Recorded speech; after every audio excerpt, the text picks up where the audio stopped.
ഛത്തീസ്ഗഡിൽ അറസ്റ്റിലായ കന്യാസ്ത്രീകൾക്ക് ജാമ്യമില്ല. മനുഷ്യക്കടത്തെന്ന ബജറംഗദൾ വാദത്തെ എതിർക്കാതെ പ്രോസിക്യൂഷൻ. കേസ് NIA കോടതിയിലേക്ക്. പ്രതിഷേധം ശക്തമാക്കി ക്രൈസ്തവ സഭകൾ. തുറങ്കലിൽ അടച്ച സന്യാസിനിമാർക്കെതിരെയുള്ള കേസുകൾ പിൻവലിക്കുക, ജയിൽ മോചിതരാക്കുക, ഭരണഘടന ഉറപ്പാക്കുന്ന മതേതര ജനാധിപത്യ മൂല്യങ്ങൾ സംരക്ഷിക്കുക.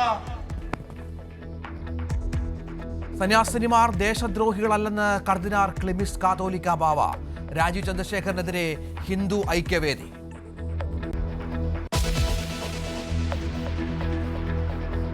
ധർമ്മസ്ഥലയിലെ ദ്രൂഹ നീക്കാൻ ശ്രമം തുടരുന്നു. മണ്ണു നീക്കിയുള്ള പരിശോധനയിൽ നിർണായക വസ്തുക്കൾ കണ്ടെത്തി. അന്വേഷണത്തിൽ പൂർണ്ണ തൃപ്തിയെന്ന് കൊല്ലപ്പെട്ട സൗജന്യയുടെ അമ്മ. രാഷ്ട്രീയ പാർട്ടികൾ ഒന്നിച്ച് പോരാടണമെന്ന് ആക്ഷൻ കമ്മിറ്റി.